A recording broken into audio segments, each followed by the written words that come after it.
नमस्ते प्रणाम। हम किरण शर्मा, हम मंजू शर्मा अपना चैनल पर स्वागत करै छी। नमस्ते प्रणाम सब दीदी भाईजी के, जते दाई माय चाची सुनबी सब गोटन के प्रणाम करै छी।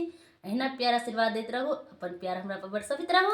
और हम दोनों दरानी जेठानी बहुत प्यारा से बेटी विवाह गीत गावे जा रहल छी। अहाँ सब जरूर सुनब, कमेंट जरूर करब। बहुत सुंदर सा गीत ये।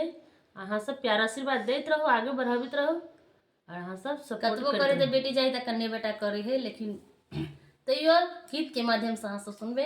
गीत केहन लागत जरूर कमेंट में लिखब। बहुत प्यारा सा गीत है। बाबा के दुआरा बजना बजे आओ सोहावन लगे।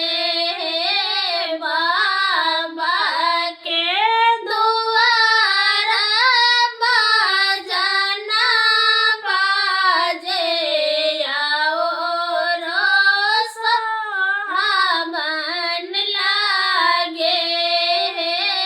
बाबा के दुआरा बजना बजे आओ सोहावन लगे।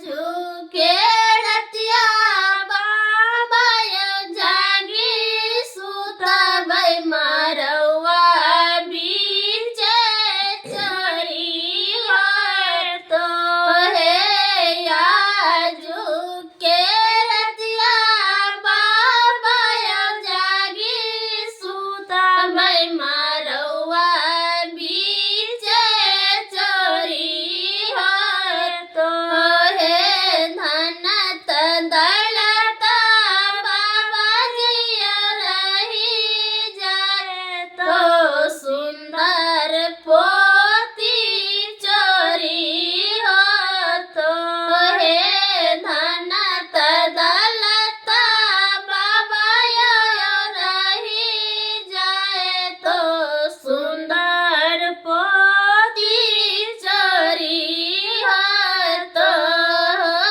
धन दौलत बेटी गई घर के लक्ष्मी की बेटी धन पाराया होई छै गए। धन दौलत बेटी गई घर के लक्ष्मी की बेटी धन पाराया होई छै। हे भैया के दुआरा बजना बजाओ सोहावन लागे। हे भैया के दुआरा बजना बाजे आओ सोहावन लगे।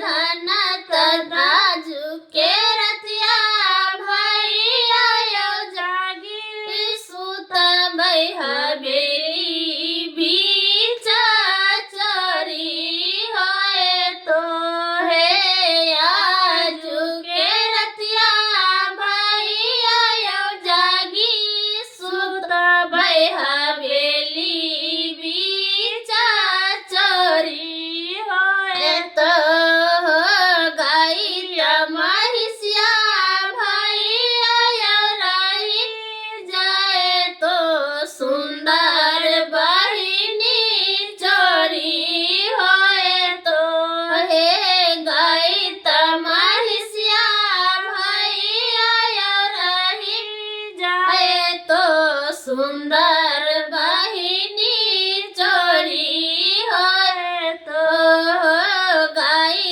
महिषिया बहिनी गई घर के लक्ष्मी